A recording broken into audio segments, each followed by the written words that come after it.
Hi, I'm Chris Schleter, Master Gardener, food blogger, and writer. Gardening, cooking, healthy and tasty food is my passion. Welcome to my country kitchen, where we'll cook fast, fresh, with the best ingredients you can find. Come join me now.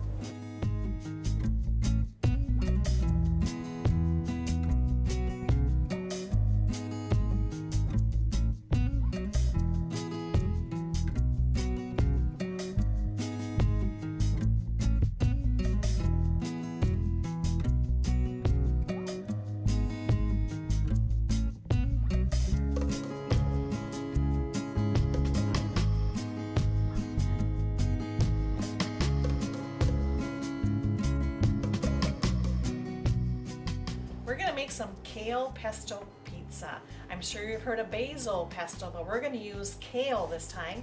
And I'm going to make it with flatbreads. Now you can use a regular flatbread, you can use a pita bread, whatever you want. Flatbread is a great quick way to make this pesto pizza. What I need is about 3 cups of kale that's roughly chopped. So I'm putting that into my food processor. And a food processor really works the best in this.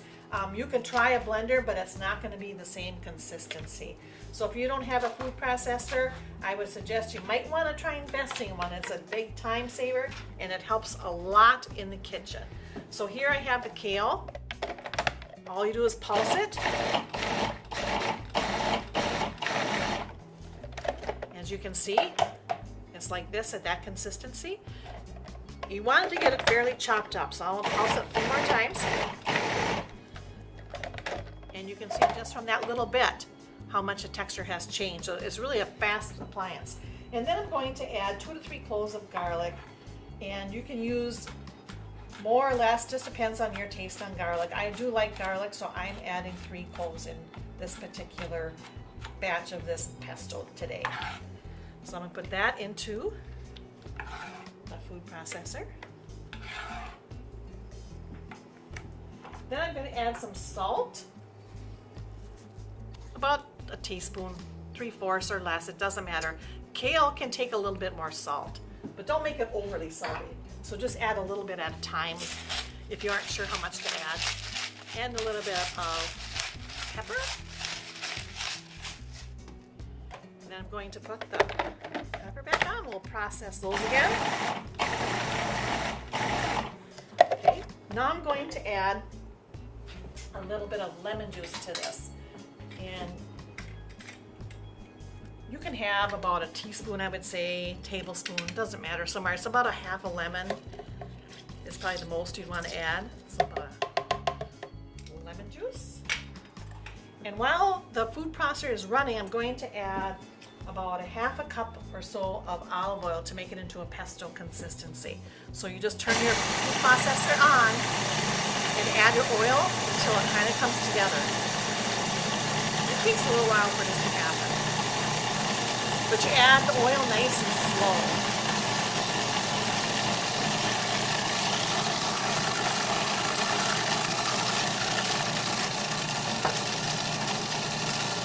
Okay, and let's check and see what our pesto consistency looks like. Kind of scrape it from the bowl. And you can see, it's like pesto. Perfect. And now I'm going to add 3/4 cups of pecans. The pecans is going to give it a nice nutty flavor. So let's get that mixed up. And let's check this and see how that looks in here. Perfect. It's just about, I'm going to do a little bit longer, but see it's starting to break down the little chunks of the nuts in there. And that's what makes pesto. You can use basil, you use pine nuts. And this kale pesto, I like pecans the best.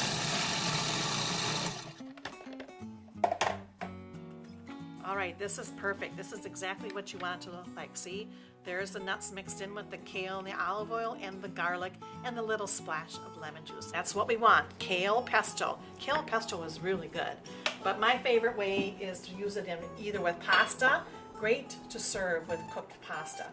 But today, we're going to show you how to use it on a flatbread recipe. And what I do for my flatbread is I always oil one side of it. And I have a garlic oil. You can use regular oil too. This is a garlic olive oil. I just think the garlic gives it a little bit more flavor. There are a lot of flavored garlic oils that you can get at other stores. They have different types of garlic in them. There's also lots of other types of olive oils that have flavors in them. There's rosemary olive oil, there's all different kinds. And you can even make your own infused garlic oil or your own infused rosemary or herb oil too. And that is a very fun thing to do. So here I have the oil on. Now I'm going to take some of this pesto, and you just want a thin layer. It doesn't have to be thick. Pretty thin. That's one thing about flatbread. Don't put it too thick, any of the ingredients on. Just enough so that you can get something on the bread.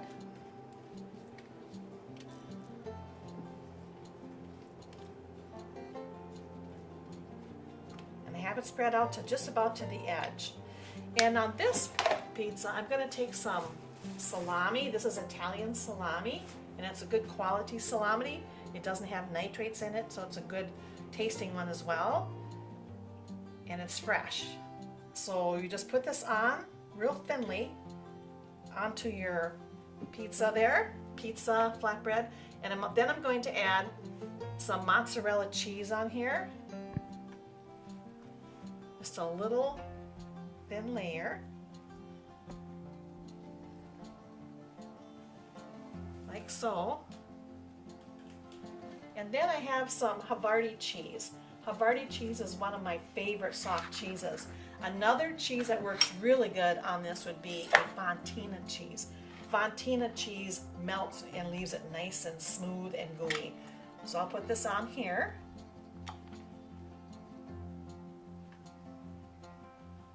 And that's probably good enough to do it for the oven. So I'm going to set this one aside so we can get it ready to go into the oven, and I'm going to show you how to make one on a pita bread. Now this pita bread is normally white on both sides. I pre-toasted this in the oven by putting it on broiler just until this got golden brown, because I want it to be kind of crispy. If you like your pitas not so crispy, just use it plain the way it came in the store and then put the oil on it. So I'm going to add my oil again.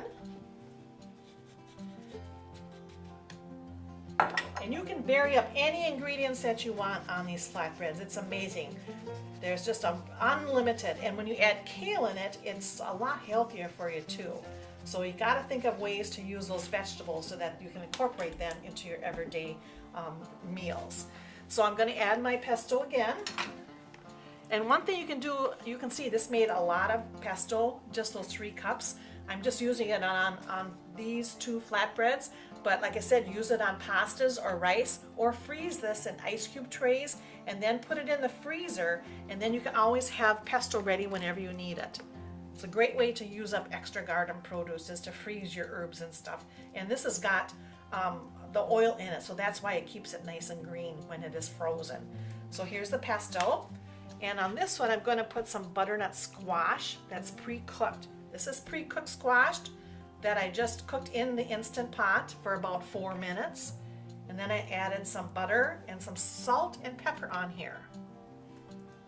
And I'm just doing it thin. I'm not doing really thick. This one is pretty soft squash. If you want to make it more of a harder, denser squash, you can cut it in little cubes, like mini cubes, and do it that way. I'm just doing it with just a little bit of, it's almost like a spread on top of there. So I have that on there, and I'm going to add a little bit of pepper on here now, some fresh cracked pepper. And then I'm going to add my cheese. I'm going to add the mozzarella on here.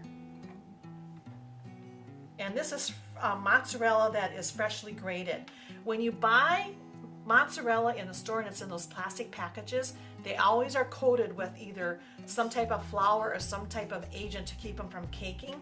So I always buy a brick of mozzarella and hand grate it myself, and it's much better for you, and tastes so much better on the pizzas or whatever dish you're using it with. And then I'm also going to add another slice of Havarti cheese in it. Now Havarti cheese also comes in flavors. You can they have herbs in them like dill, so you can vary up any dish that you have by adding a flavored cheese to it as well. And this particular one, I am going to see if I can add a little bit of hot peppers I have here. This is my hot peppers from my garden, just a little bit to give it a little bit more of a kick on there, so it'll have some spice on it. Then all I have to do is put these under my broiler, which is about 500 degrees, or you can put them at the oven on 500 degrees, and just until your cheese is melted, that's all you need to do. And I'm gonna go put these in the oven, and when we come back, our pizzas should be ready. I just took the Kale Pesto pizzas out of the oven. This is the one on the pita bread, and this is the one on the flatbread. To top it off, I'm going to just drizzle a little bit more of the garlic olive oil on top. And then I'm going to sprinkle on some Parmesan on here. And on this flatbread, it's a real thin bread. As you can see, it's a little bit darker on that side, but that doesn't matter because if you look on the other side here, it's perfectly toasted, and that's what you want. So the edges are okay if they're a little bit dark. If you don't like them that dark, just simply cut them off. But I like that extra crunchy, kind of well done flavor on flatbreads. I like them. The crunchier they are, the better they are, I think flatbread should be. So let's add a little bit of olive oil left on here. And I will also sprinkle some Parmesan on here. And on this one, I'm going to add a little bit more cracked pepper because that has the salami on it. So very easy to make, very quick to make kale pesto on flatbread, or we call it Kale Pesto Pizza. Let's try some potato, kale, and sausage soup. It's one of the best things that you can have with kale because it blends in really good with the flavors and it really stands up to the warmness of the soup. The first thing we're going to do is cut up some leeks. I'm using leeks, but in the recipe I put onions in there. But if you have leeks like I do for my garden, certainly use those up. I would say a yellow or a white onion is probably the best tasting. It's a more of a milder flavor onion. But leeks are really mild, and that's why I like to use them because they don't have a real huge onion flavor. So I just slice these up pretty thinly after I thoroughly wash them. And then I'm going to put them into the pan that I have added some grapeseed oil to. And grapeseed oil is oil that can take high heat. So I like to use that whenever I can. I like to switch up my oils. I don't like to have always the same oil in every single dish I make. So we're going to let that start to brown here. Now this recipe I also make in the Instant Pot. And so instead of the pan, I'd be using my Instant Pot. So it's a really fun recipe to do in the Instant Pot, and that is a great, great time saver. The next thing I want to add is 2 to 3 cloves of garlic, and I'm just going to chop these up finely.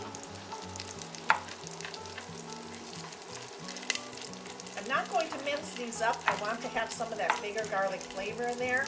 So that's why I'm adding little pieces of the garlic. And when garlic is cooked, it does get a lot sweeter.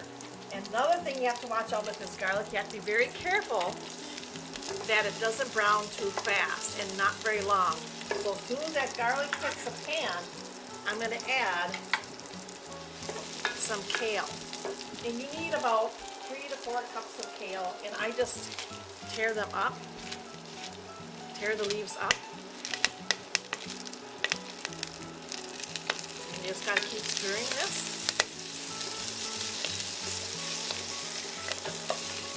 And I'll add a little bit more oil as I need. So I have this on a medium high.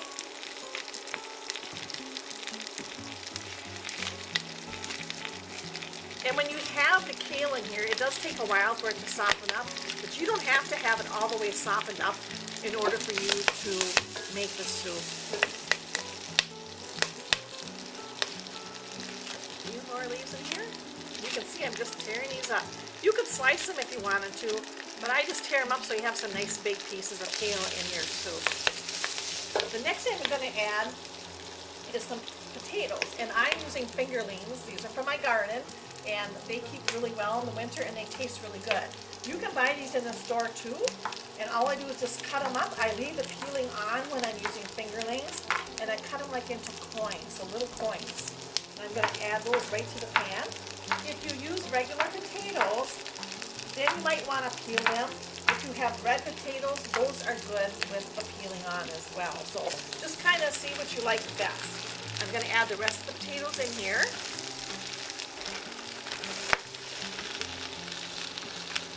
You need about 3 cups of potatoes. Then I'm going to add a tad bit of oil.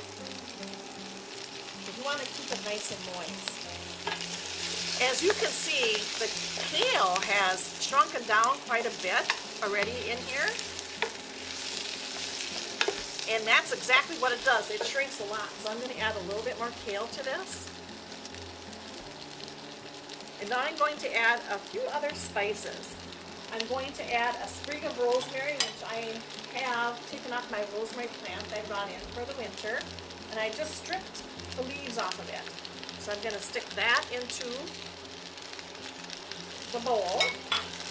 And I also dehydrate my kale. So this is a dehydrated kale powder.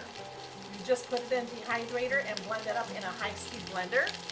And I'll put about a teaspoon of that. This is not necessary, it's just that it makes a little bit more intense kale flavor.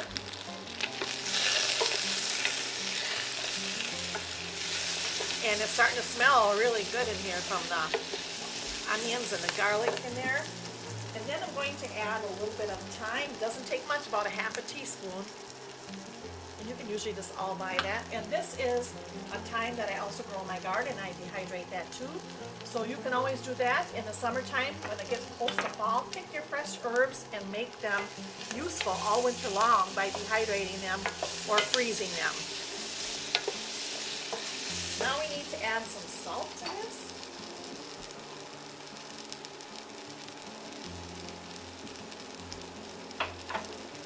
Then we also need to add some pepper.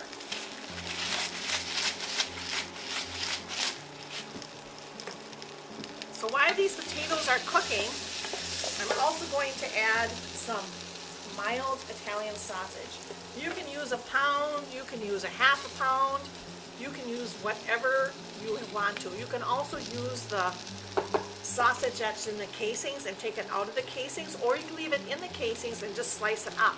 That's a great way to serve this as well. So this recipe has lots of different options on ways to use it. So we'll get the sausage in here and get it browned up. If you like spicy sausage, go for it. Put some spice in it.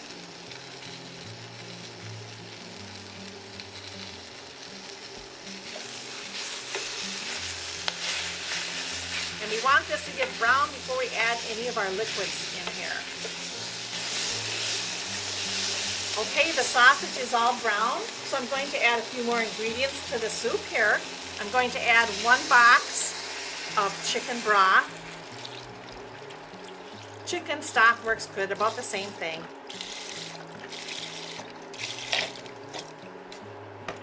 And this makes a good ample amount, so you can serve quite a few people with this recipe. And then I'm going to add a couple cups of milk.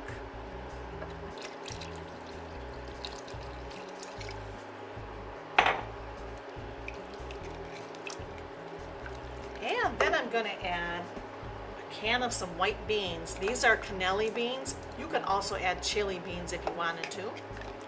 Now at this point, if you were using an Instant Pot, you just put this in the pot and set it to 5 minutes and your soup would be done.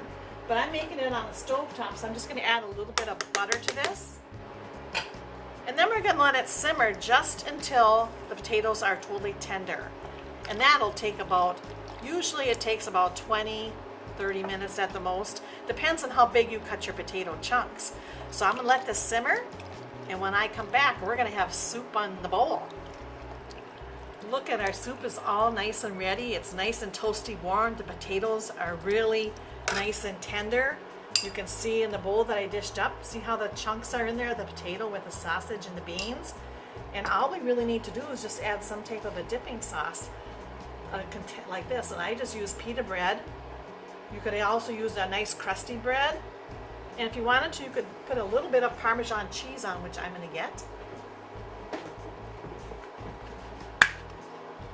And here's just a little bit of Parmesan cheese. Ready to eat. Kale, potato, and sausage soup. This is really good and warming when it gets cold out.